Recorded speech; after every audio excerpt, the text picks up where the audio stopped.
Hello, people, back at it again, coming in hot. Another episode of The World is Burning. Shout out to the 555 subscribers. That's a nice number there. The community is growing, people. Loving the comments. We're getting some fantastic comments from the community. Today, we are looking at the student loan crisis that is still going on, specifically in America. As you can see here, student loan debt statistics 2024. It totals 1.4 trillion now, people. 1.4 trillion. That is an unsustainable number. It's a huge, huge number. It seems like everyone's got student loans right now. You can see here the different average debts for the different degree types. You know, bachelor's degree 29. That's doable. Graduate loan 77k at some like probably like a 7-8% interest. That's getting not doable. Parent Plus, these are people who parents have signed on for the loan as well, 29, a bit like the bachelor's. But then you start looking at this law school debt, 132, medical school, 206, dental, nearly 300, vet school, 150. I mean, how do you pay these numbers down? Even with a big shovel, getting some good jobs out of these, it's a hell of a number to start your life with. Start looking at the default rate. It looks like a lot of people are starting to default now. This only goes up to 2018. And it's saying that only 7-8% people have been defaulting, roughly 4 million students each year. But then we look at this here. Only 60% of student loan borrowers made repayments when bills restarted after the pandemic. So they had a pandemic era pause on student loans that expired. 22 million people then had to start paying their bills again for these student loans. Only 60% actually paid something by mid-November. Now, we look back at this one, 1.4 trillion debt, only 60% are paying it back. What's going on, people? What is going on? Look at this, the average payment in America, 503. You look around, there's different payments, but none of these payments are lower than 200, people. So imagine you have to pay an extra $300, $400, just a bill. That's a bill you have to pay. No wonder people are defaulting on it. Leave me a comment, guys. How are you finding your student loans? Love to hear from the community. I haven't seen any of these videos. Let's get into it. This is a message for Joe Biden. So if you are not currently the President of the United States, feel free to keep scrolling. Joe, my name is Trisha. I graduated from medical school about 7.5 months ago, which makes me a physician currently working about 70 hours a week. I have $300,000 in student loans. Like, listen to that. 300k. Look how casually she just says 300k. I don't think getting Joe Biden or getting the politicians to pay off your student loans is the way to go, because those costs just get passed on people. They get passed on to everyone else. But I think this is a good comment here. I don't think it's right to make people pay the interest, but it's only right to pay out the money that you consciously took out. I think that's the solution here. There shouldn't be interest on these debts. If it's a government-backed security debt, even if if it's 1% interest makes sense, 2% makes sense. But when you're putting 300k in debt and you have like a 7% interest, you're not getting out of that hole. But yeah, I don't think getting the government to just pay it all off is the answer. Leave me a comment. Applied for your SAVE plan on September 19th, 2023. It is January 20th, 2024, and I am still not on the SAVE plan. Every time I manage to find the time to wait on hold for 3 hours to speak with someone at Nelnet, I get a different answer, and usually something that contradicts what's on the website. Every payment I don't make as a resident is costing me thousands of dollars as an attending. So Nelnet has probably already cost me upwards of $20,000 because they're negligent. Also, my mom's Great Lakes funds, when they were moved over to a new loan servicer, not all of the interest moved over. And so it looks like she's not paying it. It looks like it's accruing, and her credit score is tanked. You are financially screwing over everyone in my family right now. The only one who you're not is my husband, who just happens to not have any student loans. We need to hire and retain people at these call centers that actually know what's going on. And I need you to get your house in order, because this is ruining people's lives. This is a mess.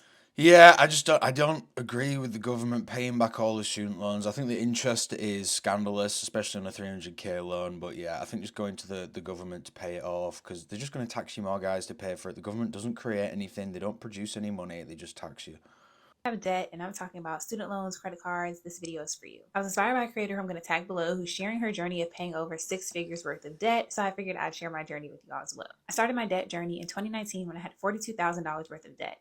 $9,000 of that was in credit cards and $33,000 was student loan. In 2019, after a sermon series at my church, I decided that I wanted to get serious about my finances. At the time, I was still in grad school and decided that I would start my financial freedom journey by paying off my credit card debt since my student loans were still in deferment while I was in grad school. If you're familiar with Dave Ramsey's baby steps, I did do Financial Peace University and did follow many of the baby steps to help me pay off my debt. Started with the snowball method by paying my smallest balances first and then working to my larger balance. I was making about $36,000 per year at my job and knew that I needed other sources of income to help me pay off my debt. For me, that looked like working a flexible part-time job as well as doing Uber Eats. Any money that I would get from these additional sources of income, I would put directly towards my credit card debt. From December of 2019 through November of 2020, I was able to pay off about $27,000 worth of my student loan. This is not a flex at all because during this time, I was making between $36,000 and then I transitioned to another job where I was making $57,000. I lived at home during this time and honestly, really it was about making a lot of sacrifices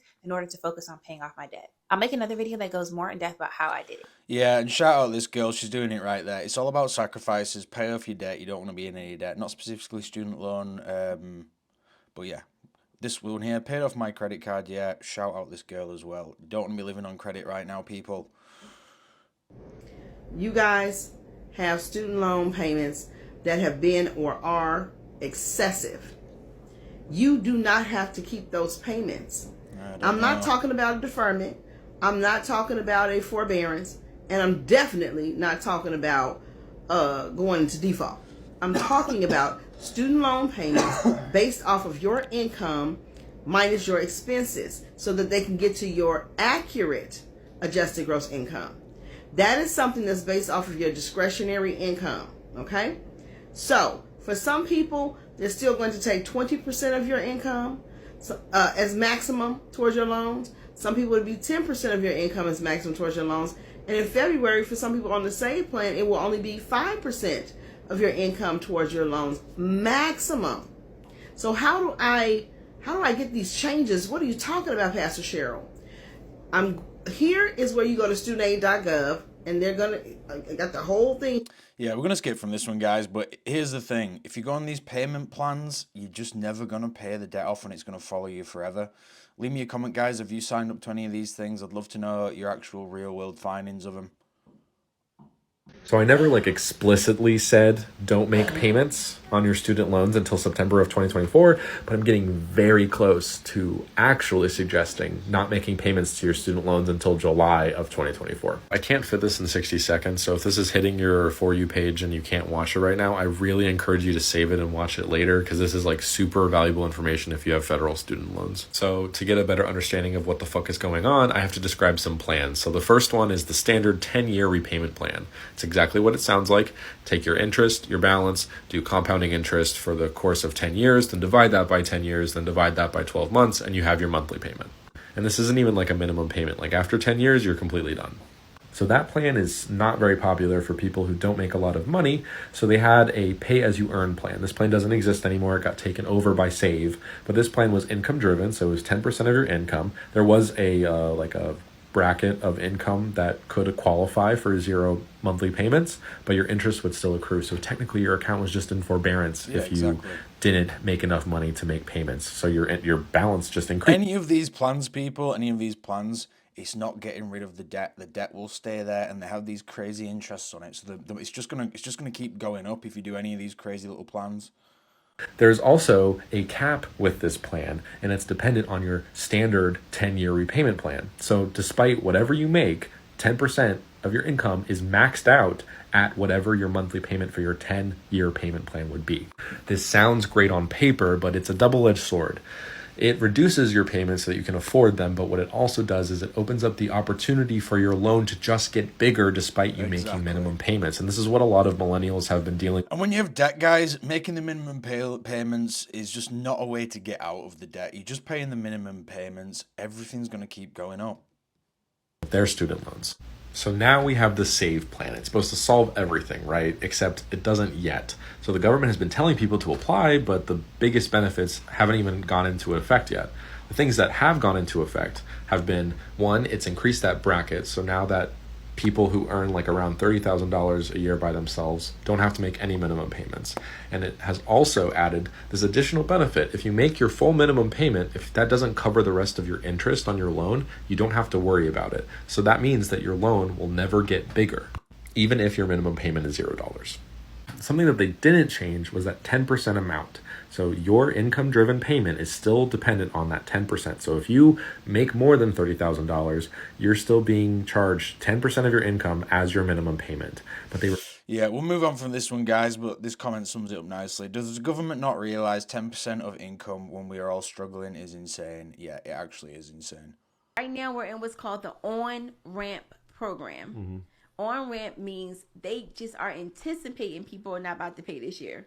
Like, you have until September 30th, 2024 to get your life together with your student loans. October 1, 2024, they will start to report to your credit. They will, you will be late. You will be going back into default. They'll take your taxes again, not this year coming up, but the following year, 25. Yeah. So you have a year to figure it out. So I say this with grace. If you need to go into forbearance, because you have this year. That's what this year is for. However, a lot of people don't have to put themselves into forbearance. If your lender is Mohilia in this example, Mohilia is putting people into what's called an administrative forbearance because they can't handle all of the workload that's coming their way. Yeah. This is new. They even are pulling in other lenders. Just think about that, to do their work. It's a lot of people. So Aid Advantage is now processing all the consolidations for Mohilia right now. Yeah, and she's not wrong, people. 2024 is the year to get everything in order. You need to have your finances fully in order by 2024, people.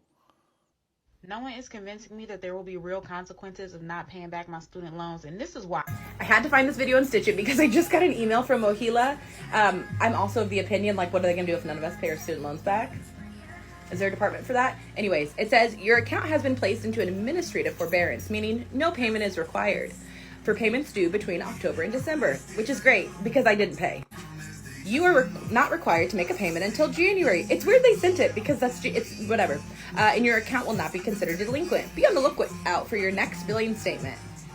I've never gotten a billing statement from Mohila, but I love that they're just forgiving 3 months of non-payment. So let's keep not paying them. Yeah, the comment here, they will ruin your credit and take money from your paycheck eventually. Yeah, you can play games with these big companies, but if you owe money, they will just start taking it straight out of your paycheck, people. They don't mess around. Tax season is almost... Hey, this is the craziest change I've seen to 401ks in a while. I had $30,000 in student loan debt beginning in September of 2023. It's now February of 2024 and I have $27,000, almost $26,000 left. Now, I'm not rushing to pay off all of it, but I am paying it off. I have one big loan, $20,000. The trick that I'm doing is I'm getting that loan cut down, because that interest will kill you. On $20,000, the interest was adding up to $100 every month. That will kill you over time. However, my other two loans, $5,000 and $2,000, have much lower interest rates and will not accumulate interest that fast. So as soon as I get the $20,000 loan paid down, I'm only making minimum payments on the rest, so that I can then take the money that I would have been putting to try and max out whatever payments I can afford towards investing in my Roth IRA. Right now, it doesn't make sense for me to invest if the money that I'm getting compounded by interest on my student loans is going to exceed any gains that I'm going to get in return. But what does make sense is, as soon as I can get that interest cut down, to then shift my focus towards investing. If you want to learn more or follow my journey towards being debt-free and also starting investing into my retirement at age 23, then follow me. Shout out to M Vegan. Looks like she's got her head screwed on and she's talking some real sense there. I could afford to pay off all of my student loans this year, but I'm not going to do that. Let's talk about it. For context, I'm 23. I graduated in May of 2023 with $12,183.39 in student loans, and as of December 31st, I am at $10,057.14. If you don't want to watch any more of the video, the short answer is interest rates is why I'm choosing not to pay off all of my loans this year. I have 4 loans left, with my highest being at 4.8% and the other 3 being at 4.28%. So my plan for this year is to pay my monthly minimum payments and then put extra money towards that loan at 4.8%. And once that loan is paid off, only pay my monthly minimum. I keep my savings between a high yield savings account and a brokerage account that I invest in myself. And looking just at the high yield savings account, I have a return of 4.55% in there. So I think it is a better financial decision for me. Keep my money in my high yield savings account and pay off my monthly minimums and leave it at that for now. Obviously, if I came into a lot of money or my income went substantially up, I would obviously pay off those loans if I could. I want to be able to use the extra money that I have each month towards my Roth IRA. I don't want to limit my contribution to my 401k. I still want to be saving money. This is a plan that I've come up with and what I'll be sticking toward. Yeah, it's nice to see these people actually thinking about the future and thinking about retirement. Yeah, not mad at that. Hello everyone. $10,350 is paid, and I did it.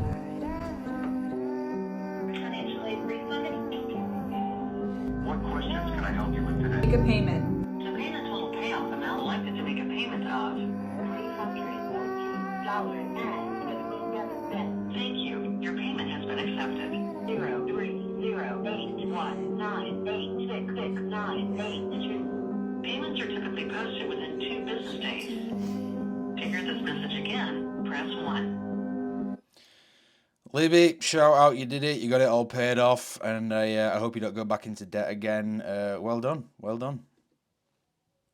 Hey sexy girls, I have student loan debt, so let's talk about finances for this year. So good news, right off the bat. First master's dealt with a while ago. Undergrad dealt with. It's just the second master's, it's always in the back of my head. I forget about it. It's just forgotten. Kind of the equivalent to someone you don't really like. See them on the street, you give them the bare minimum, that's kind of been me. I've been doing the bare minimum payments plus $70 on top of it. I thought it'd be fun to document. I don't know, maybe people are paying off their credit cards, student loans, all of that, but I just feel like people don't really talk about money, and I don't know, maybe we can be on this journey together. I just want to hold myself accountable so that if one week I don't pay my student loan, you're like, what the hell? And then you can leave me hate comments. It's January 3rd, it's payday. I'm gonna kind of go through what I owe, and then I don't get back to you and tell you how much I'm gonna put in. Okay, so I went over, I put aside money for my rent, I paid off my credit cards from the holidays, I put away stuff in my savings.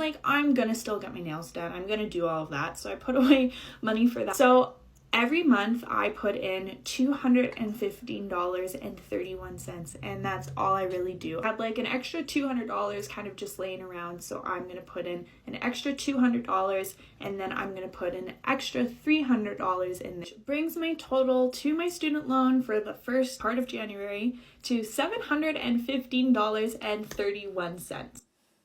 Sexy girl.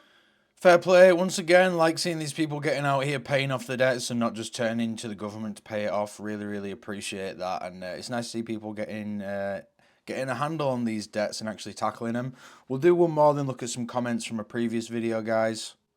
I went to uni for 4 years, and I was just wondering how much I owed in my student loan, because I vividly remember last year paying quite a bit in student loans.